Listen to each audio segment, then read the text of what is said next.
And he is not an Abraham. He is an Abram. He's not this great father of the faith. That's not who he is. He's Abram. He is not yet Abraham.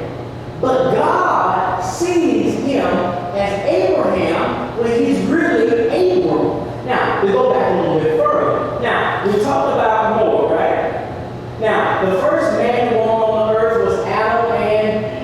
Okay, now, there were 10 generations recorded from Adam and Eve to the flood. The flood being Noah. All right, then there were 10 more generations from Noah, the flood, to Abram. Not Abraham, but Abram. So we see that 10 and 10, and so we see this guy Abram. Now, why did God destroy the earth at that particular point in the beginning, if you remember? Because man was corrupt. People did not want to seek God. They did not love God. They did not want to do things of God. So God said, I got something for you.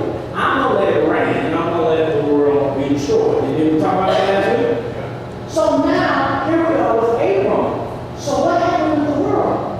Remember, it was destroyed. Noah and his family stayed. God repopulated the earth. So what happens? Here we are about 2000 BC, 2,000 years before Jesus comes on the scene. We have this guy Abram here. What is the world like, you think? What is going on with this world? Is it this perfect world? No. They started back doing the same stuff they were doing before. That sin stuff started raining again. They started being bad people again. And the only reason God didn't allow it to flood again, because he gave them a promise. And he says, I won't destroy the earth anymore before. He said, I won't. That's the only reason. So I want you to know that he was Abram.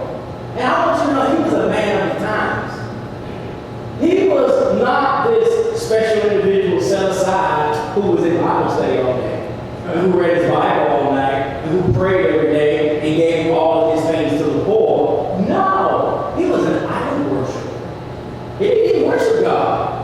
He worshiped something else he called God. That's all idol worship is. He worshiped something else that he called God.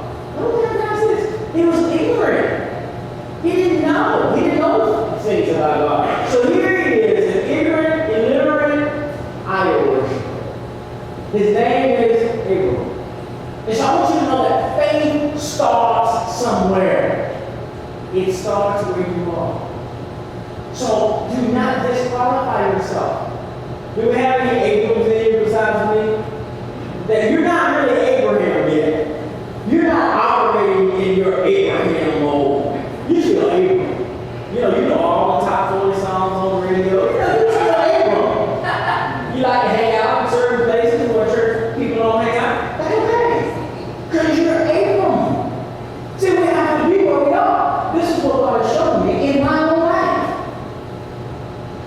I know I want to be Abraham, but I'm really Abram. But I can't grow in God because I don't want to admit that I'm Abram. So I stand here in the middle and I tell you, I'm really Abraham. But I'm really not Abraham. And for God to help me, I have to first be who I am and be where I am.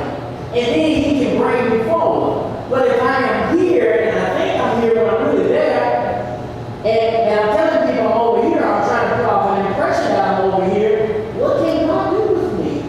He can't do anything with me.